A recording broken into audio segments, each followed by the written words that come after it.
New Thought Media Network.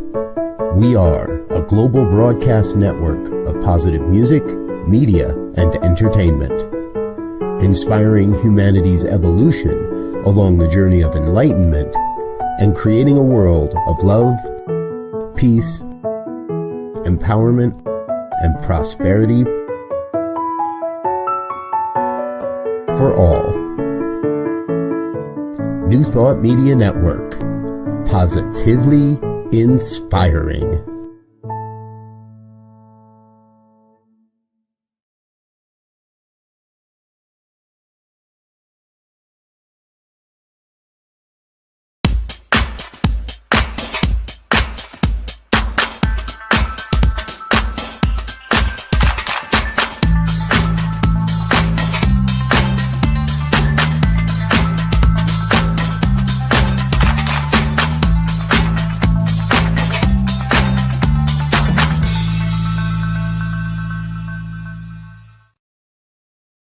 Why, hello there. It's me, yes, me, Bonnie Gonzalez, your doula for grief. So good afternoon, good morning, good night, whatever time you're watching this, I am wishing you well in this moment. And I just want to thank you. I want to thank you for tuning in or for accidentally dropping in. However, you found your doula for grief. Know that you have come to the right place today. You have come to the right place for your journey to heal from grief. So you're in the right place to heal from grief. And I just want to say, if this is your first time joining me, sit back, relax, and just listen. Make this hour about you. If you want to take notes, do that. If you want to call a friend to say, wow, I found this program, do that. And if you're a returning viewer, oh, I'm so honored that we continue to have this magnificent time together. And just like the new beginners, please make this hour about yourself. Drop a comment in the comment box. Let us know you're watching out there. And know that grief is truly a part of the human experience. Nothing to shy away from, nothing to run from. And that is why I am here every week.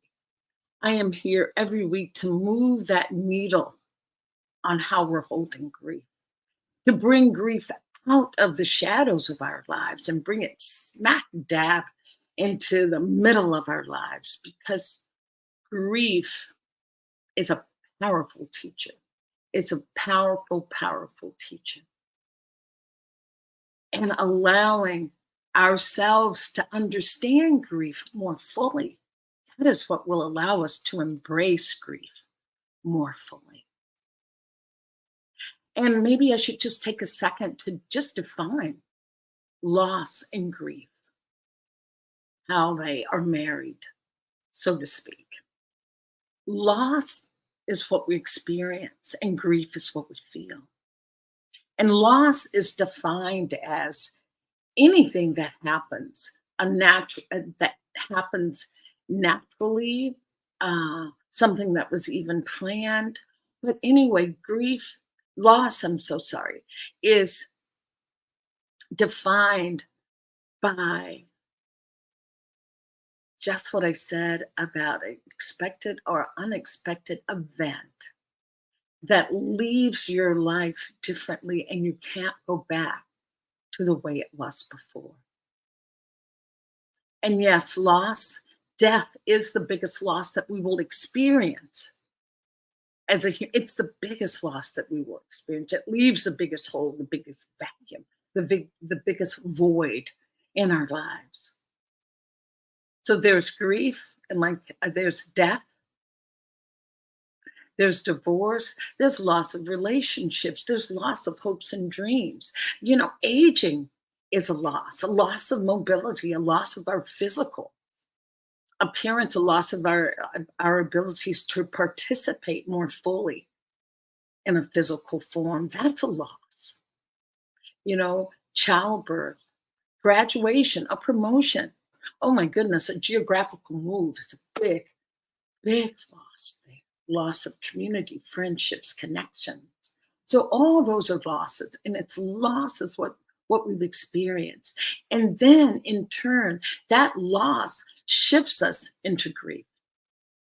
And grief can just, show up in so many emotional ways. Anger, sadness, numbness, total confusion. Did I say anger? If I didn't say anger, and if I did say it, I'll say it again. That's a big one. Those are the symptoms of grief. So knowing that whatever you feel, there's no judgment around it. Knowing that what you're experiencing is yours. We all experience grief in a different way. We're like those beautiful snowflakes, where each snowflake is different. Though when you look at snow, it's all the same, but each flake is different. So the way we handle grief, loss and grief, is individualized, and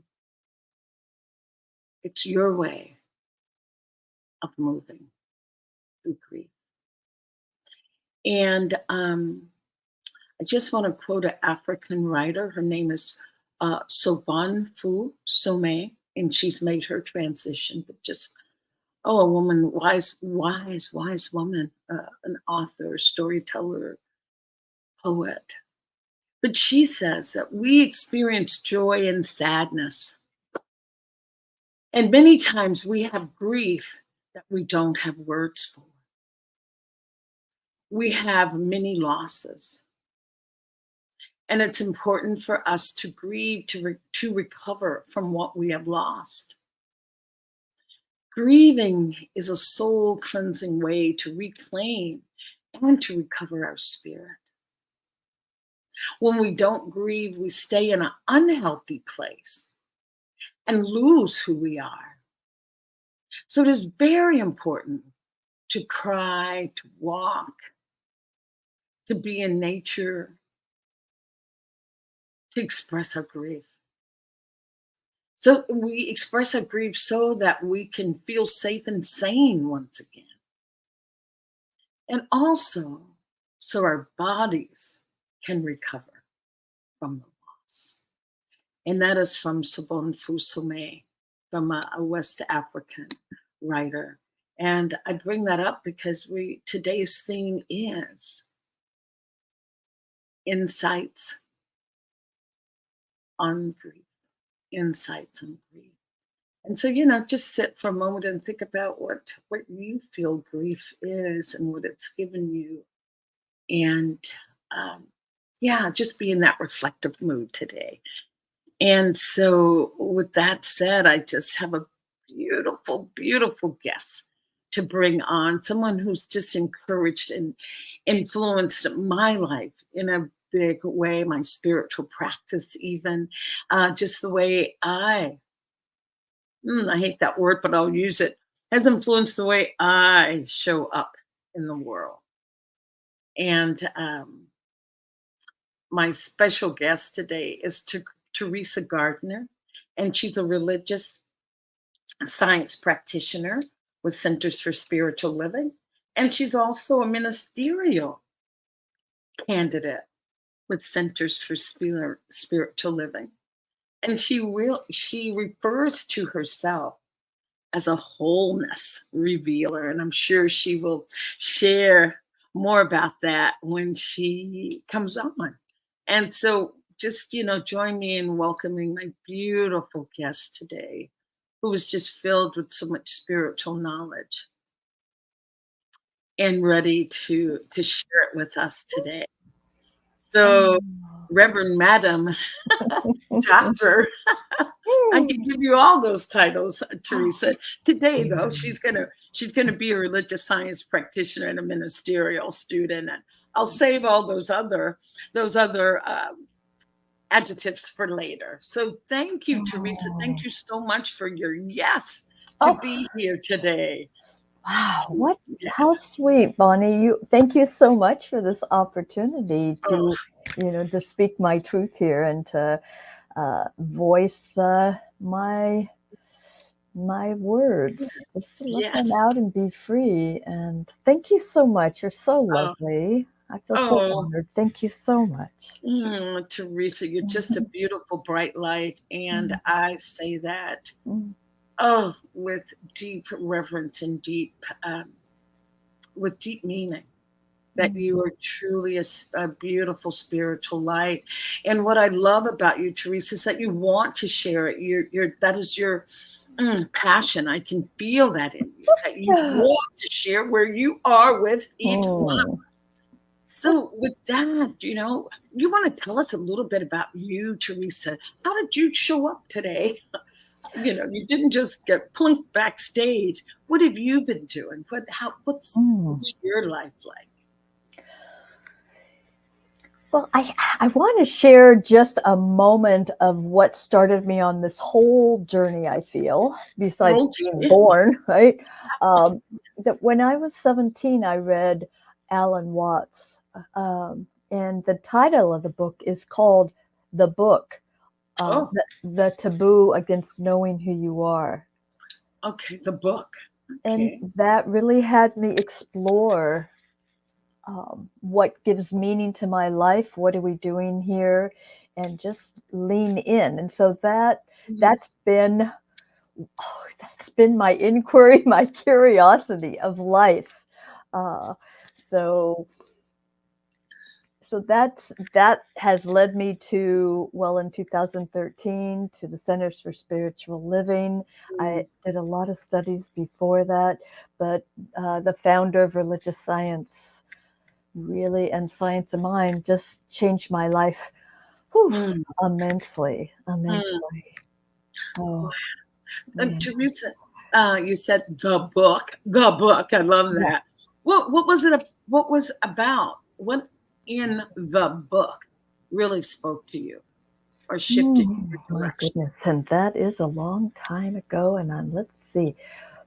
Well, just even the title, that taboo against knowing who you are, because Hmm. there's so much conditioning in us that to really lean in and see who we are authentically, uniquely, as an expression of the divine, uh, that we're supposed to conform and be this certain way, and we're conditioned in school by our parents and by society. Mm. So really leaning into who I am, and how I want to express, and it's taken a long time. It's a quite a road I've traveled. Um, Right, right, right, right. Yeah, hmm.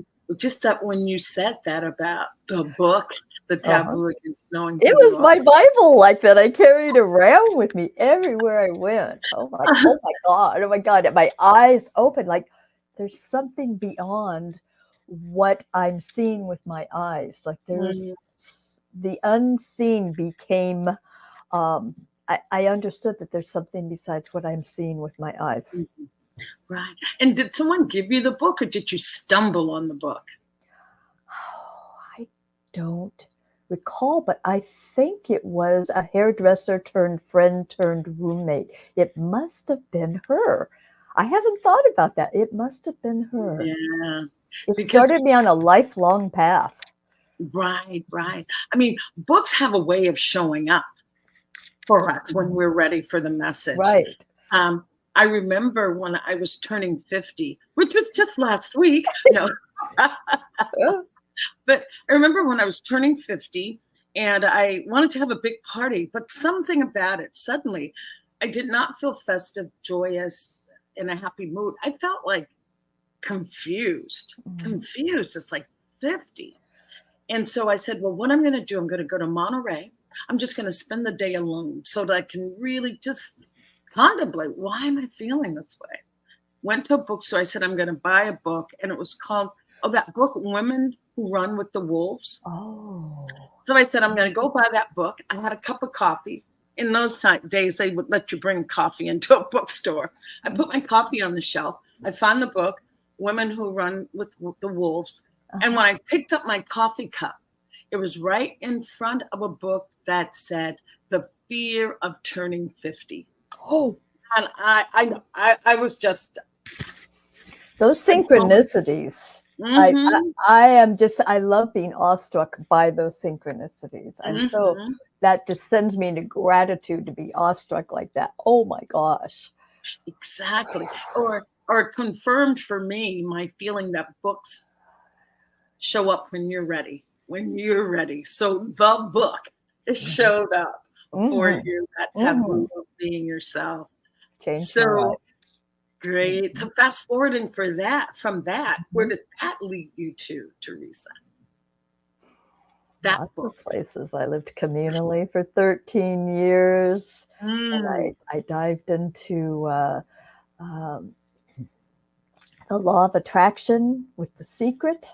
Oh And it was yeah. actually that led me to Science of Mind. My sister Wow. told me about the Oakland Center here in California, um, and I felt I was home.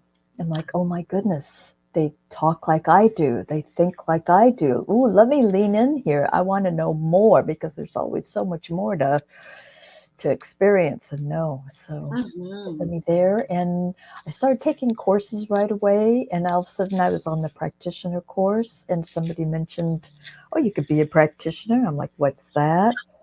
And and maybe it was even before someone said that, I got a call. I was sitting in the sanctuary, and I'm like, oh my goodness, I am to be a minister. And I wasn't even Wow. sure if I believed in God at the time. I'm like, oh my goodness, what? Mm-hmm. So, but I felt it really clearly that it was my calling.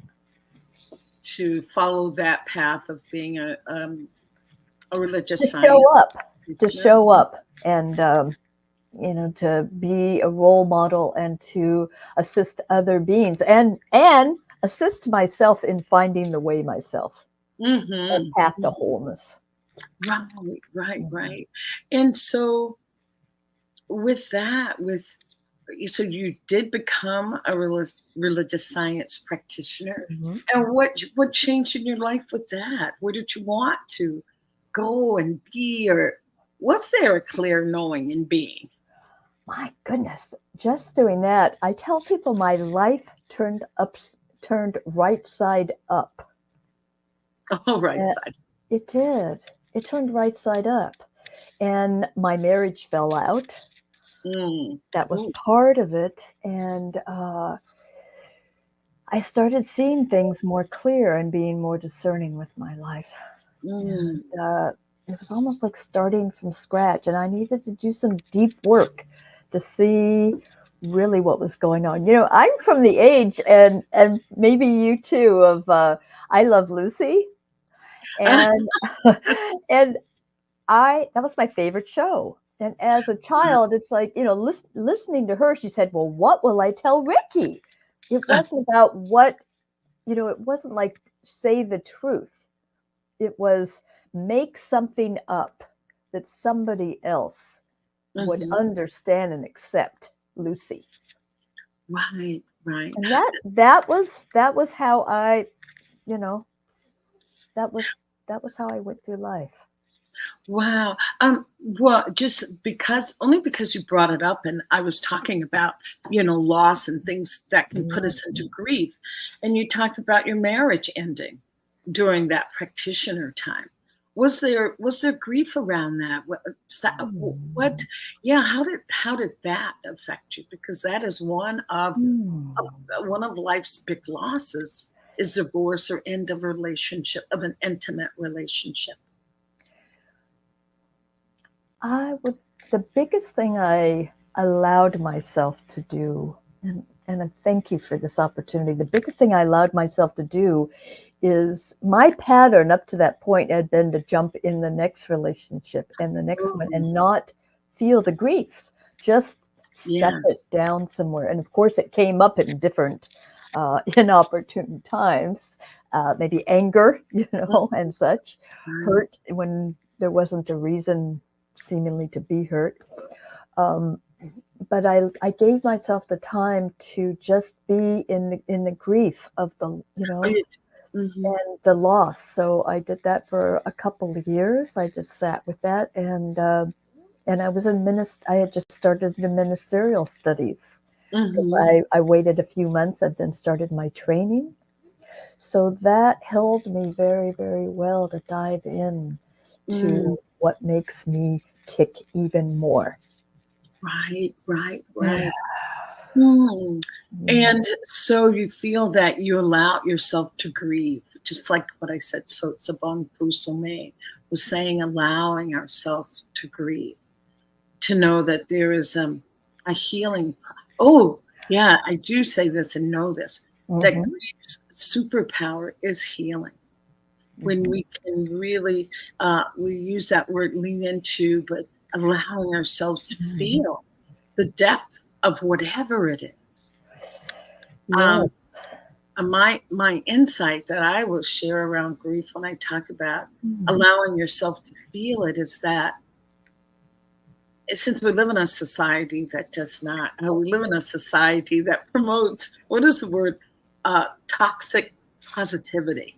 Yes. Yes. That we can't really show up feeling sad, depressed, or down because the thing is to, oh, yeah, you to be positive. Suck it up. Mm. How do you feel about those statements that I'm making, Teresa? Well, that's the current work that I'm doing right now. Um, I'm doing some work by Parker Palmer. I'm getting ready for my next oral panel because I was delayed in my first one. It's been 5 months. And it brought up a lot of loss and grief. And what I did was I dove into the feelings, still knowing the wholeness of me. And I picked up Parker Palmer's book called Hidden Wholeness. Oh my gosh, I Oh think my I God. have that book. Oh my Oh, goodness. oh my Oh, goodness. And there's no coincidences.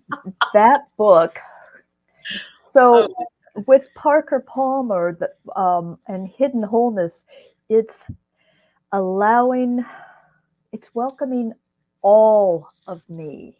Mm, All of me is welcome here. So all those places that I push away what I don't like about myself and this and that, it's like, ooh, bringing them in and loving myself up.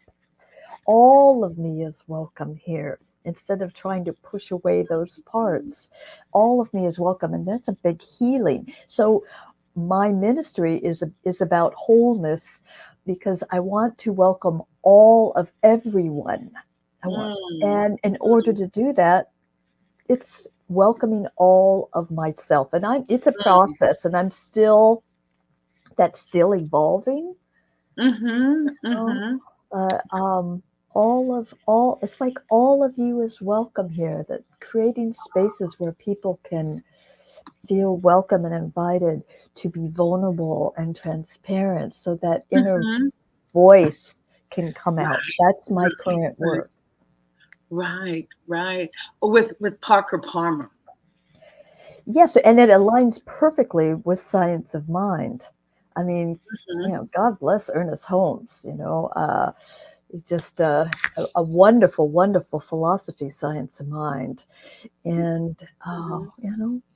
so they Um, meld together very nicely. mm, Quakers. He's a Quaker. mhm.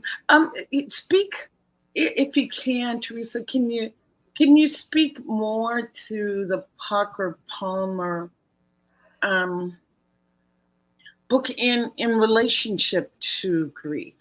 Is there any correlation there or Mm. tools that one could use for healing from grief?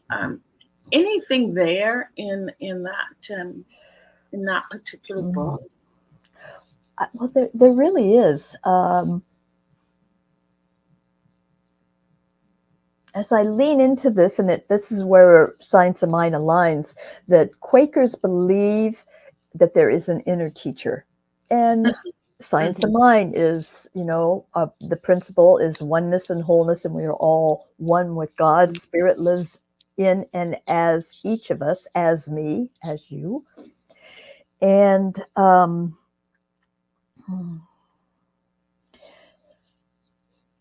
so there are two processes that I'm learning right now. One's called the Circle of Trust. Oh, Circle of Trust. Okay. And the other one is called the Clearness Committee.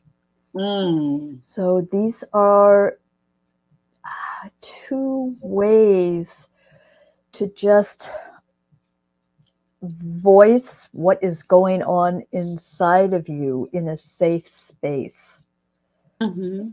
And Ooh. there's a lot of details around it, but really it's honoring yourself and allowing yourself to be seen and heard, and know what's evolving, what's alive within me. But if I don't feel safe, I'm not gonna talk about it. I might isolate myself.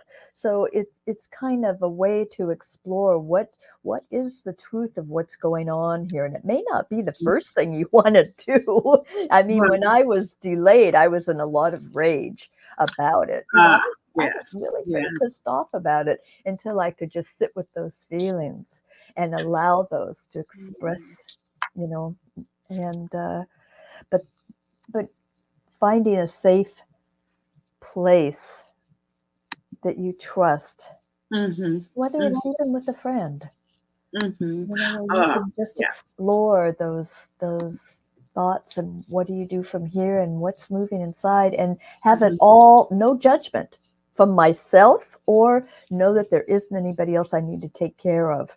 And in circles of trust and clearness committees, it's not about taking care of anybody in the group. It's all just inner work, and letting that inner dialogue come out. And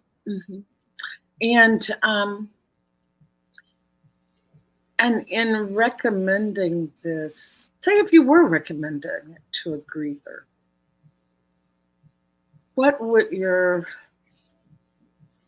intention? How would you hope that it would help them heal? Does that make sense?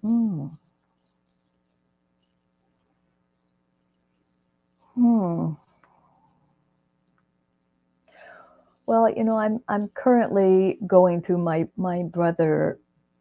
My brother took his life last year, and I was very close to him, though we were estranged for a while. So I have not used it to go to explore the feelings I have about him. But I think it would heal. I love what Parker Palmer said. He said sometimes, for him anyway, and for me, when we say something, we can have more, we can be more truthful when we speak than when just in our thoughts. So sometimes thoughts, we can just loop around in our head. And for me, it helped me just kind of heal those places that get looped in my head. And to understand my relationship maybe more with him. And what's your brother's name, Teresa? My brother's name, Ron.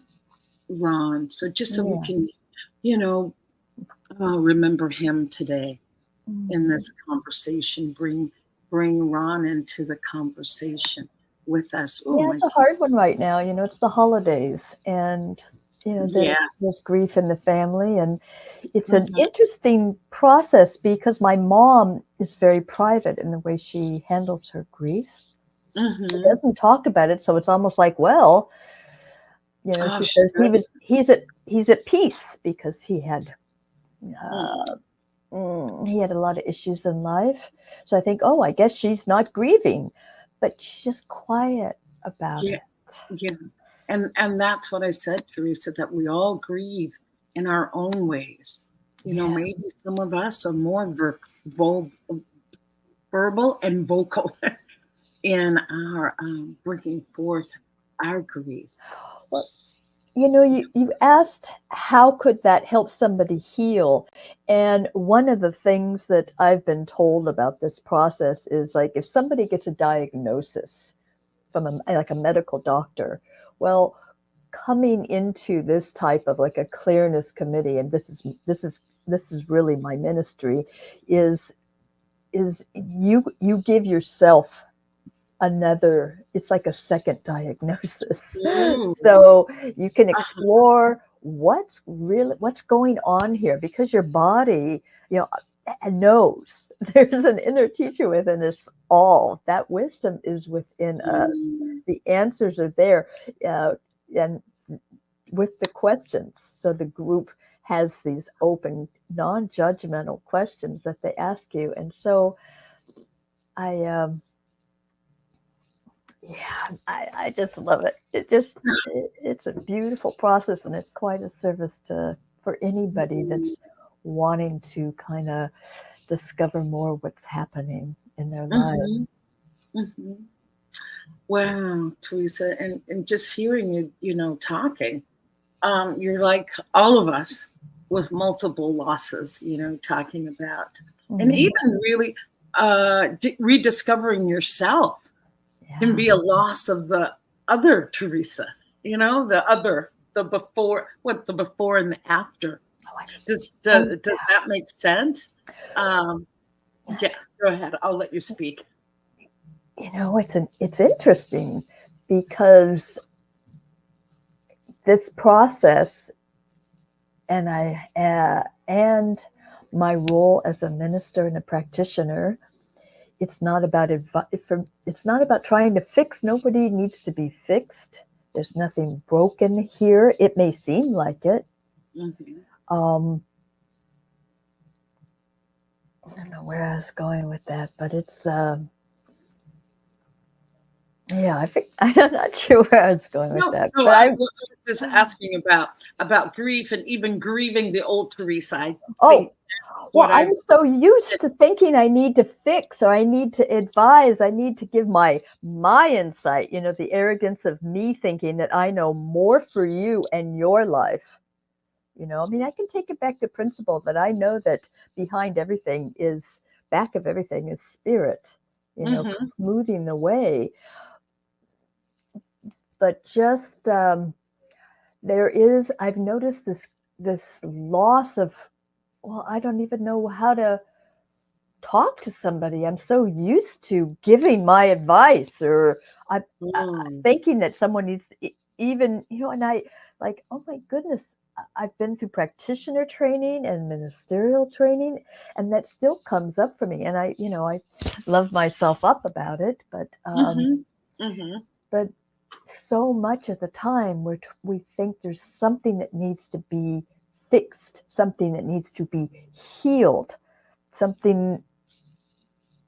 And for me, it just needs to be like self-witnessed and discovered into the natural unfoldment of life, and bringing it out into the light. And you can call it healing, but it's almost like there's nothing to be healed here, because in wholeness, it's just like it's all the beauty and joy of spirit. The hard times, those deep, tough times, that there's to sit with that and letting my heart crack open like it did when they told me I was delayed. Oh my goodness, it just cracked me open. I'm Speak more to that. Speak more to that being cracked open. What is that sensation? What is that all about? I recently read this quote. I can paraphrase it, but it says, when you crack open and there's a new you that shows up, don't try to do anything with it, with your new self. Just let it naturally unfold. And I think there's a lot of trust here. There's a lot of trust, a lot of listening, a lot of trust. I like to say, that we are all sitting in the beloved's lap, to finding that way back home, to that place that's never been hurt.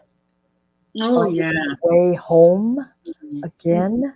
and still like, yes, but there is still this place that hurts, and just coming back and like loving that place. Yeah. Yeah, loving me up. Yes. Even the thought of it, that's accepted and loved up too. It's all part of the wholeness. Wholeness doesn't mean, oh, it's only the good side. Oh, God's only the good side here.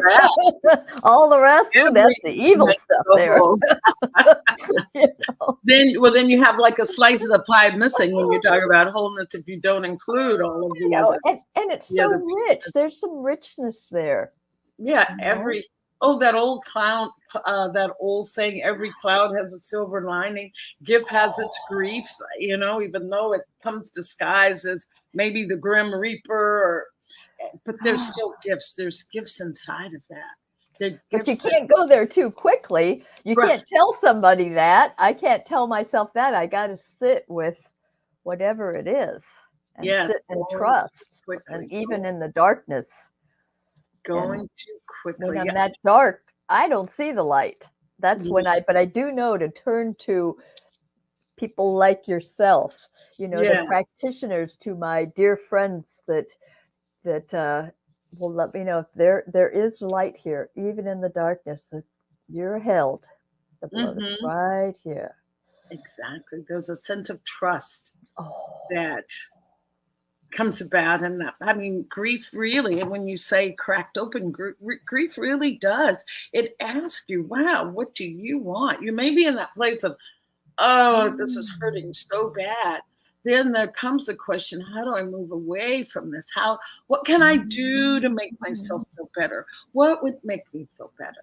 I sometimes ask people, if you could have anything in this moment right now, what would you want? What would that be? Oh, Teresa, I think I'll ask you that. If you could have anything right now in this moment, what would it be, Teresa? Really just breathe into it, lean into it, feel it. What would you want right now? Do you want right now? Well, it takes me, I'll have to go back an hour to my beautiful community member that lives with us. And I was telling him where I was at, and I was overwhelmed. And I said, I'm getting ready to talk about grief. So I'm feeling grief, and I'm just, oh my goodness. He says, what do you need? What do you need? What do you need from me? And I thought, because that's the first thing that came up when you said that, is arms around me. And he just held me. And I just cried. Sometimes it's just, let me just be, and I don't have to be any other way than exactly who I am right now. Let me just be this person. I don't have to put a mask on. Let me feel love right here. That was so sweet. It was so kind, and he just said, "You're okay. You're right where you need to be." And he just patted my back like a baby, just comfort. And I was just in his arms. You know, it was very kind. That is loving arms. You know, a hug. Oh, that's you need loving arms. Yeah. Oh gosh. Oh well, that just brings me. Oh, I'm just feeling into that myself right now. Just feeling into what it is that you just said about, just needing loving arms.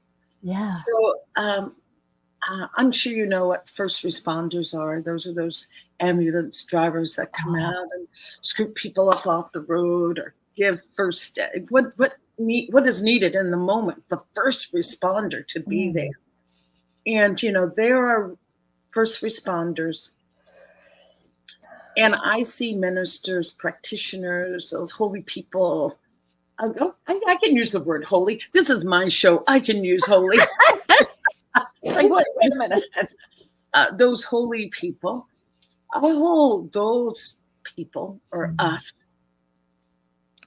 I hold us in a sacred place that we're doing just the work that humanity needs. And so therefore, Teresa, I see us as the spiritual first responders.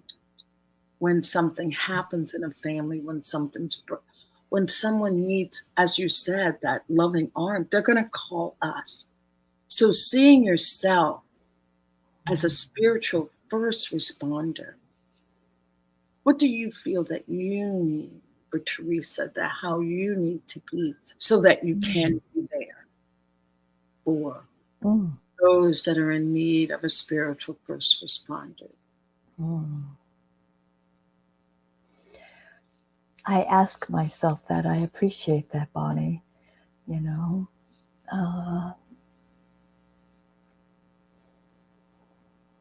because there's a lot of grief in my household and in my family. And so for me, it's deepening my practice, spending more time with the beloved. Really, it's really spending time, and it's like I've started answering that call more. Oh, I hear you. Come back home. Come back home. Yes. Okay, here we go. Here we go. Tend myself, tend my heart, tend my mind and spirit. Let the beloved love me up even more. Be fully aware that is happening right here, right now. That there is home here, there is peace here, there is compassion here. So that strength and that courage, that resilience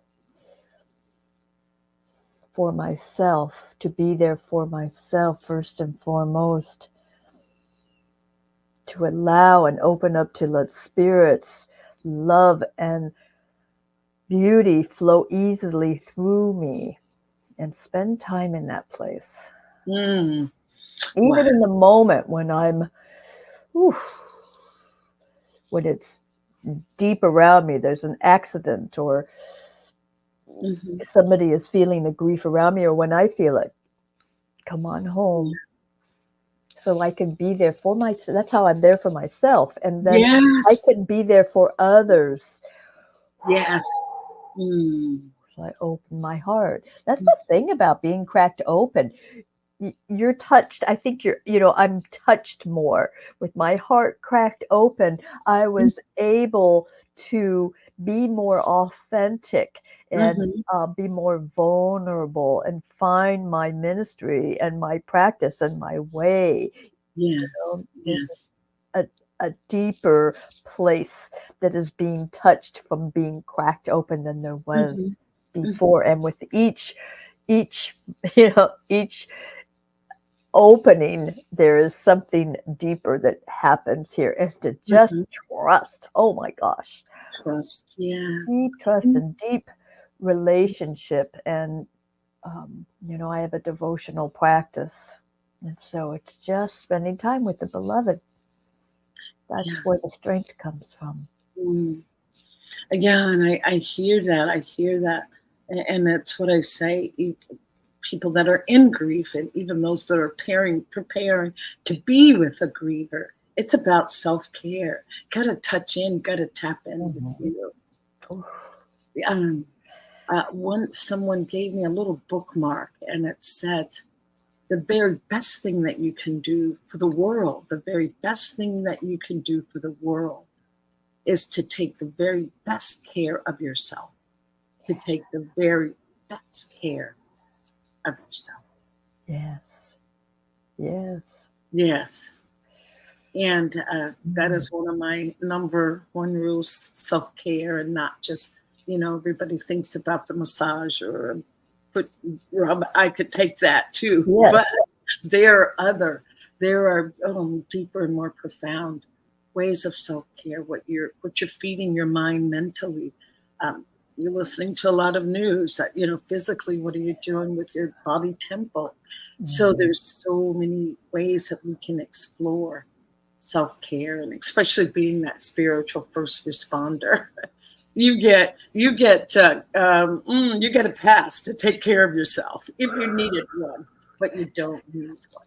You I really see those things as, a calling, like spirit calling. Like here's an opportunity to deepen and deepen. I really like Michael Beckwith's, the yeah. pain pushes until the vision pulls. Mm-hmm. And those, I think, there's so many opportunities to recognize, oh, spirit's knocking here, and answer that call. Say, oh gosh, I needed you all along. Oh, okay, I'm here with you. Oh, right here Yeah, within me now. gotcha. Ooh, God. Got you. And we Wow. take it everywhere we go, with our awareness that we are one with the divine, that we are divine and holy. Yes, we are beautifully So the more different. that I can do that, the Mhm. stronger I can be for others as the stuff, and it can still take me out, Mm. still take me out. Mm. Oh, great, Teresa. Thank you. I want to say a couple of things about some of the insights that I have, and I don't know. I'll say insights on grief, but this is what I'll hold it as. Um, the three pillars are three building blocks of healing from grief, and mine are: grief needs to be heard. Grief needs to be heard. Grief needs to be shared. And grief needs to be validated. I, as a person, need to sit with someone and share what is in my heart around my grief, or if I'm in grief, what is going on. I need to share that with someone. And then I need to have it heard, and I need to have it validated that yes, that is a hurt. Yes, I can feel that hurts you. Yes, I can see that. Yes, that is. So that's what I say three, that grief needs Mhm. to be shared, validated, and heard. Is there any other insights there around grief that you'd like to share on that aspect of being able to move it forward? I was thinking about your validated, like Mhm. who is doing the validation? Validated from outside or validated within myself? Mm. Oh, Like that's a good I, perspective. Okay. but my focus right now is so much about the inner wisdom, the inner teacher. Uh, it's kind of for me like it seems like that validation is a conversation within me with spirit, Ooh. for that beautiful validation. I am, Mm. it's kind of, this is a heavy load, and to turn it over, Yes, because I yes. know I do not walk alone ever. Mm. Mm. So that validation is, I just see that as spirit said, I'm right here. I'm always right here, validating you, validating all that you are and feel. Mm. So that's what came up for me when you said validation. Mm. Validation.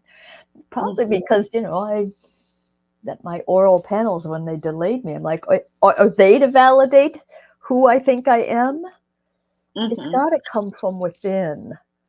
For Mm. me, it's got to come from within that I validate. But it's good to be seen, and it's good to be heard, Mhm. in Mhm. a safe place.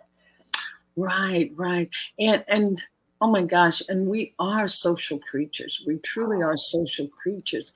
Yeah. Um, I think Bell Hooks says it best, Oh, that we can't heal in isolation. We cannot heal in isolation.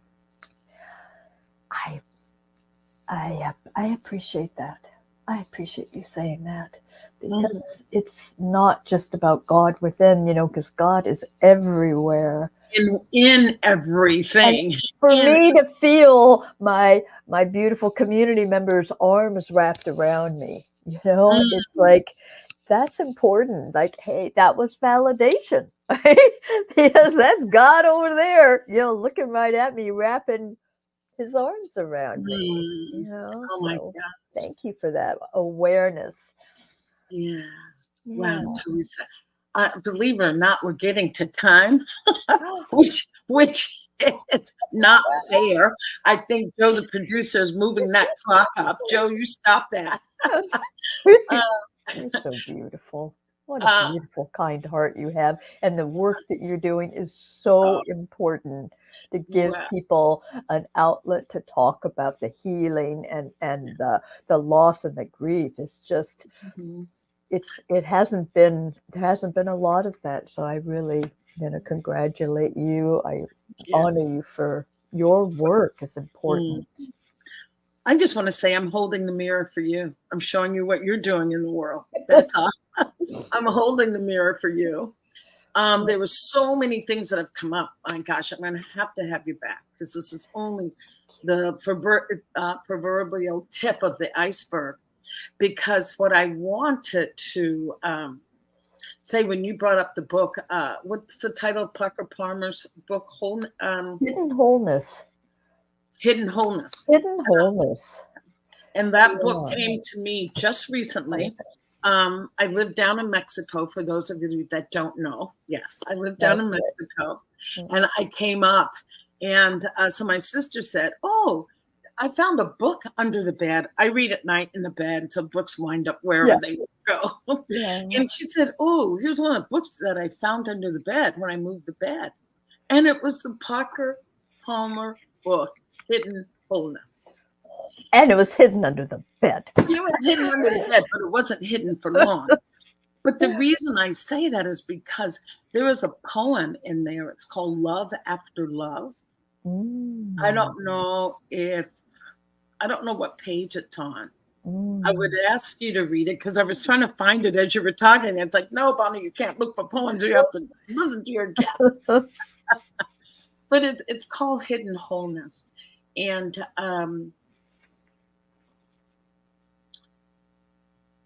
I think the reason I love it so much is that I think it speaks the truth that you talked about in the very beginning when you found the book. The book.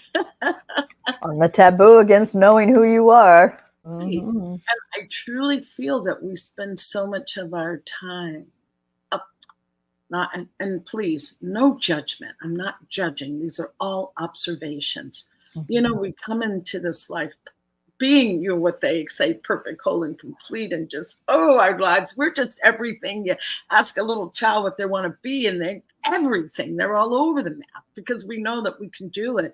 Then we get deconditioned and we're no longer that. And I just feel like spending a lot of time trying to get ourselves back to that state of being back to that state of innocence and pureness and knowing the truth. And that's why I love this poem. And it's by Derek Wilcock, I believe, but I know it's in the book that you're holding. And it's the title of this poem. And I just want you to listen and absorb it too, Teresa, and just feel into it, into these words. And the title of the poem is Love After Love by Derek Wilcock. The time will come when, with elation, you will greet yourself arriving at your own door, in your own mirror, and each will smile at the other's welcome and say, sit here, eat. You will love again the stranger who was yourself. Give wine, give bread, give back your heart to itself, to the stranger who has loved you all your life, whom you ignored for another, who knows you by heart. Take down the love letters from the bookshelf, the photograph, the desperate notes. Greet your own image. Feel your own image from the mirror. Sit, feast on your life. I love that one too. Yes. I facilitated a circle of trust here at my home, and that was the reading that I used. Oh my goodness, Teresa. That was we are so aligned in that way, and I just ask everyone out there that's listening, Yeah. Find a way to love yourself again, if that is something for you, or just an idea, finding a way to love yourself. And if you already love yourself, find a way to love yourself even more. Mm. That's what this is about. Grief brings us back to ourselves. It brings us back to the truth that it is us. Mm. It is us that is the commander and the lover of ourselves who's moved through the world. Yes. So needed right now. So needed. So needed. Each one of us are worthy of love. It is our birthright. It's who It we is. are. Yeah. Mm. So, Teresa, I just want to ask you, as I said, we're closing. Is there anything that you're doing that you'd like to promote, that you'd like for us to know about? Anything at all? We're willing to be with you again. If it's not here, one of your programs that you're on. Okay. I currently have a beautiful devotional practice that I share Monday through Friday, 7:30 to 7:45 Pacific time. And you can reach me through my website, teresagardiner.com. And there you go. And it's a beautiful practice. I've been doing it. We've been online for almost 2 years now. And it's a beautiful small community of loving each other up. It's a safe place to just get prayer, receive, just be in the presence of the divine that gets called in, just to sit together. It's really lovely. So I offer that, and I am going to be doing more work, circles of trust and clearness committees for people. So there's a lot to be revealed here. I'm really excited, and I thank you so much for bringing me here. Teresa. Just, I love you, Bonnie. You're just a delight, a wonder in the world, and a gift. Thank you so much. Thank you, Teresa. I am the one who's in the deepest gratitude and just taking the deepest bow. You know, in Japanese culture, the deeper the bow, the more respect and reverence you hold for someone. So I am giving you today the deepest bow, Teresa, the deepest bow. To honor the work that you're doing, and more importantly, to honor you as to who you are, Teresa. With or without this work, you are. Received. Received. A teacher and a light. A teacher and a light. Thank you, So thank you. Thank you. And with that, I'm going to bring our show to a close today. And what I want each one of you to do out there is just what I asked Teresa to do. I want you to go to the mirror. I want you to look yourself in the eye and say, what do I need today? What do I need today? Whatever comes up, honor it and do it. Because you are definitely worthy of what you're in need of.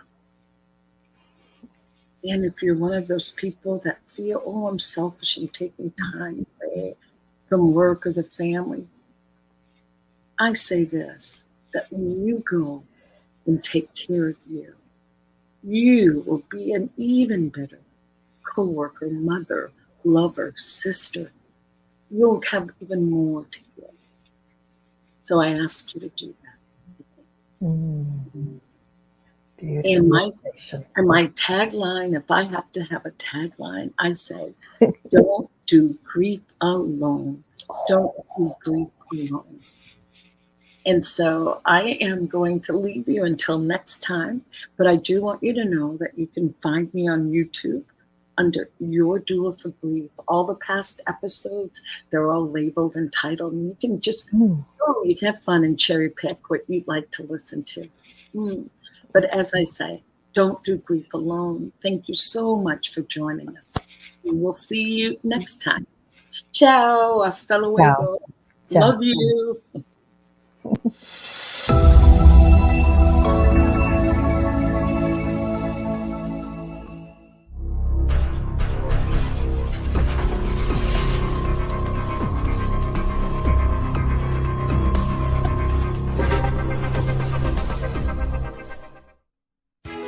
New Thought Radio, music from all your favorite New Thought artists. From Jamie Lula, Karen Drucker, Gary Lynn Floyd, Ricky Byers, Daniel Namod, Eddie Watkins Jr., and many, many more. 24/7 New Thought Radio. Positively inspiring.